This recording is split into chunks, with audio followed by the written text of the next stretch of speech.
పరీక్షల తారీఖు దగ్గరకు వస్తుందంటే ఏమన్నా చదువుతుంటారా పోరలు?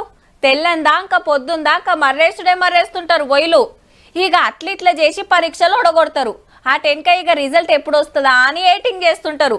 నేను ఎట్లా రాసినా, అన్ని ప్రశ్నలకు జవాబులు రాసినా లేదా అని ఇంటికొచ్చి క్వశ్చన్ పేపర్ చూసుకుంటే చెకింగ్ చేసుకొని గిన్ని మార్కులు అయితే పక్కా వస్తాయి అనుకుంటారు. ఆగో అచ్చం జూబ్లీహిల్స్ లీడర్ల పరిస్థితి సుతా గట్లనే ఉన్నది ఇప్పుడు. ఎల్లుండే జూబ్లీహిల్స్ కౌంటింగ్ యూసుఫ్ గూడలున్న కోట్ల విజయ్ భాస్కర్ రెడ్డి స్టేడియం లో ఓట్లు లెక్క పెడతారు. ఈవీఎం మిషన్లు మొత్తం లోపల స్ట్రాంగ్ రూమ్లు ఉన్నాయి. స్టేడియం చుట్టూరా సీక్రెట్ కెమెరాలు, ఫుల్ బందోబస్తు. గేటు దాకా ఎవరిని ఓనిస్తలేరు. శుక్రవారం పొద్దుగాల ఏజెంట్ల ముంగట పెట్టెలు తెరుస్తారు. రౌండ్ల మీదకెళ్లి కౌంటింగ్ 12 గంటల వరకు ఎమ్మెల్యే ఎవరనేది తెలుస్తూనే ఉంటది. అయితే 4 లక్షల మంది ఓటర్లు ఉంటే సగం మంది కూడా ఏలికి ఇంకురుద్దుకోలే. 148 మంది ఉత్తమ ఓటర్లు జూబ్లీహిల్స్ లా. ప్రచారం చూస్తే 3 పార్టీల నడుమ టగ్గపరి అనిపించినా ఆఖరికి కాంగ్రెస్ బీఆర్ఎస్ మధ్యనే పోటీ అయ్యింది.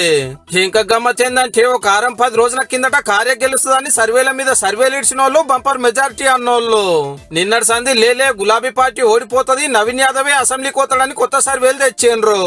ఏలికి ఇంకురెత్తుకున్న వాళ్ళని మందలిస్తే చాలా మంది చెయ్యికే వేసినామని చెప్పిండ్రు. మరి ఇక ఇప్పుడు కాంగ్రెస్ పార్టీకి మెజారిటీ ఎంత అనే చర్చ నడుస్తోంది. 10,000 కంచెల్లి 30,000 దాకా అని ఎవరి లెక్కలు వాళ్ళు చెప్తున్నారు. మొన్నటి దాకా గెలుపుల మీద బెట్టింగ్ పెట్టిన వాళ్ళు ఇప్పుడు మెజార్టీ మీద పెట్టే కాడికి వచ్చింది కథ. ఇక అధికార పార్టీలో మందలిస్తే అసెంబ్లీలో మాకు ఇంకో సీట్ వచ్చినట్టే అంటున్నారు.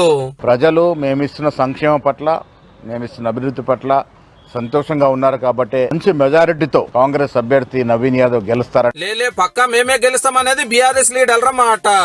ఎవరి లెక్క ఎట్లున్నా జూబ్లీహిల్స్ ఓటర్ల లెక్క తెలవాలంటే శుక్రవారం ఎల్లుండి దాకా ఆగవలసిందే.